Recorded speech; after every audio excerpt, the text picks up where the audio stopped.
किसान को बचाओ, किसान को बचाओ, कॉम्प्रोमाइज, कॉम्प्रोमाइज,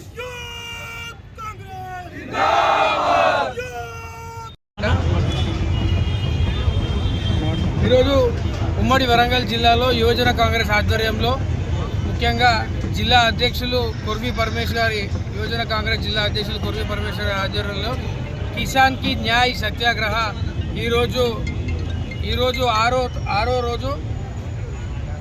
రోజు దీక్ష కంప్లీట్ చేసుకున్నారు. ఇలాగే ఒక 10 రోజులు చేస్తున్నాము. కిసాన్ కి న్యాయ్ సత్యాగ్రహ అనే దీక్ష 10 రోజులు వరంగల్లోనే కాదు, కరీంనగర్లో, రంగారెడ్డి జిల్లాలో అనేకమైన జిల్లాలలో ఎక్కడైతే రైతులు బాగా ఉన్నారో అన్ని జిల్లాలలో కూడా యువజన కాంగ్రెస్ ఆధ్వర్యంలో ఈ కిసాన్ కి న్యాయ్ సత్యాగ్రహ అనే దీక్ష చేస్తున్నాము. అసలు మా ముఖ్య ఉద్దేశం ఏంది, ఎందుకు సత్యాగ్రహ దీక్ష? గాంధేయవాదమైన కాంగ్రెస్ పార్టీకి సంబంధించిన వాళ్ళం కాబట్టి మేము సత్యాగ్రహ దీక్ష చేస్తున్నాము. ఈ దీక్ష ద్వారా మేమందరం కూడా తెలియాల్సింది ఏంటంటే, ఏదైతే నరేంద్ర మోడీ గారు తీసుకొచ్చిన ఇండో యుఎస్ డీల్ ఉన్నదో ఆ డీల్ మొత్తం కూడా రైతులకు వ్యతిరేకం. ఇండియాలో, భారతదేశంలో ఏదైతే రైతులు ఉన్నారో చిన్న రైతులు, చిన్న పరిశ్రమలు, ఎంఎస్ఎంఈస్ ఉన్నాయి, మీడియం స్కేల్ ఇండస్ట్రీస్, అవన్నీ చిన్న పరిశ్రమలు, ఇవే ట్యాక్సులన్నీ కుదించి అమెరికాకి లాభం చేకూరేలాగా అక్కడున్న వ్యవసాయ మార్కెట్లను ఇక్కడికి తీసుకొస్తే మనకన్నా మెరుగైన మెషినరీ వాళ్ళు వాడతారు. పెద్ద 1000 ఎకరాలలో 2000 ఎకరాలలో సాగు చేసి వాళ్ళకు ఉత్పత్తి ఎక్కువ ఉంటుంది. ఆ కాంపిటీషన్ని మన రైతు తట్టుకోలేడు.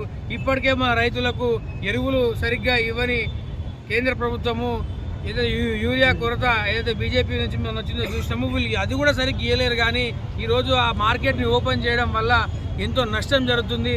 రైతులు మొత్తానికే కుంగి కృషించిపోయి ఇంకా ఆత్మహత్యలు పెరుగుతాయి తప్ప దీనికి వచ్చిన ఒరిగేది ఏం లేదు. భారతదేశానికి కానీ రైతులకు కానీ ఒరిగేది ఏం లేదు. ఈ డీల్లో రైతులతో పాటు ఏఐ డేటా సెంటర్లను ఇష్టం ఉన్నట్టు అడ్డగోలుగా పెట్టుకోవచ్చు అని చెప్పి వాళ్ళు రాసుకున్నారు. అంటే మన డేటాని, ఇండియాలో డేటాని అమెరికాకి అమ్మే ప్రయత్నం చేస్తున్నాడు. మొత్తం కూడా ఈ డేటా సెంటర్లను ఆదానికి, అంబానీకి కట్టబెట్టాలని చెప్పి మన డేటాని మొత్తం ప్రపంచంగా అమెరికా అమ్ముకుంటుందని చెప్పి మనం అందరం కూడా జాగ్రత్తగా ఉండాలి. అనేకమైన అడ్డగోలుగా అగ్రిమెంట్లు చేసుకున్నారు. బంగ్లాదేశ్కి మనకైనా బెటర్ టారిఫ్ రేట్ ఉంటే బంగ్లాదేశ్కైనా ఎక్కువ చెల్లించుకోవాల్సిన పరిస్థితి భారతదేశం వచ్చింది. అంటే పూర్తిగా ప్రధానమంత్రి లొంగిపోయి పిఎం ఈజ్ కాంప్రమైజ్ అని చెప్పి ఈరోజు మా దేశ ప్రతిపక్ష నేత, leader of opposition Rahul Gandhi గారు ఏదైతే పార్లమెంట్లో కానీ బయట కూడా ఈ నినాదం తీసుకొచ్చారో, చిన్నపిల్లల నుంచి పెద్ద ఓల్డ్ సిటిజన్ వరకు అందరికీ కూడా తెలుసు పిఎం కాంప్రమైజ్ అయిపోయినాడు. ఇతను ఎప్స్టీన్ ఫైల్లో ఒక ముద్దాయిగా ఉన్నాడు. అక్కడ చైల్డ్ అబ్యూజ్, చైల్డ్ ట్రాఫికింగ్ ఏదైతే ఇష్యూ ఉందో అమెరికాలో, అందులో ఇతను దొరికిపోయాడు కాబట్టి ట్రంప్ ఇతన్ని బ్లాక్మెయిల్ చేస్తూ ఇట్లాంటి ఒప్పందాలను రాసుకుంటున్నారు. మొన్న చూస్తే సమర్థవంతంగా ఇండియా ఎన్నో యుద్ధాలను చూసింది. మొన్న ఇరాన్ ఇజ్రాయెల్ యుద్ధంలో మనకు గ్యాస్ కొరత వచ్చింది.